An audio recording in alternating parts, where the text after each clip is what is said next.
farther away.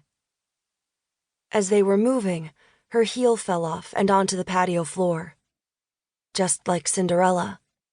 Except instead of her going to the ball to find Prince Charming, her Prince Charming died at the ball. "Put me down. Let me go back to him." "Reyna fucking shit," Gabe yelled at her. Everything narrowed down to that moment.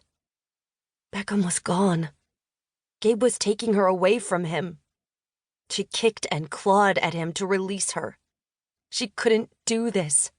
Fuck. She couldn't lose him. She refused for this to be her reality.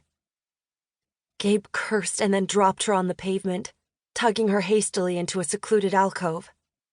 He grabbed her roughly by both shoulders and stared down into her face. "Snap back to reality, Reyna. There's nothing we can do right now. Harrington told the snipers not to shoot you, but people are going to be coming after us. If you want to live through the night, I need you to run." They were in the midst of mayhem. At the sound of gunshots on the patio they'd just vacated, the New Year's Eve crowd had dispersed. Everyone was running in a million directions. She'd been so stuck on Beckham, she hadn't even noticed. "Beckham," she whispered. "Live, Reyna," Gabe pleaded with her, his voice tight. "All you can do is live." She hardly saw his sympathetic look as she stared over his shoulder to the patio beyond. Beckham hadn't moved.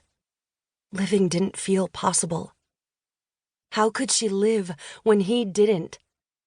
Maybe it was outrageous to even consider, but she felt as if a bomb had detonated in her mind, shrapnel tearing her apart from the inside out. Then, to her horror, she saw Roland stumble to his feet. His eyes caught hers across the divide. They promised blood and torment and destruction. Roland was now Harrington's only remaining second in command. He had always wanted Reyna, to break Reyna.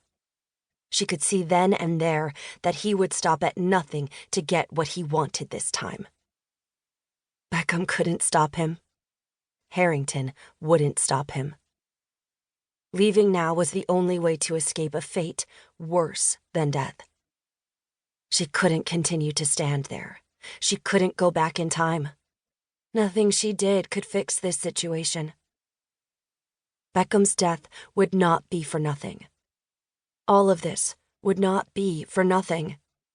She had come here to kill Harrington, and he'd gotten the better of her, all of them. But if she died here, what would happen to the world? "Reyna, please," Gabe said.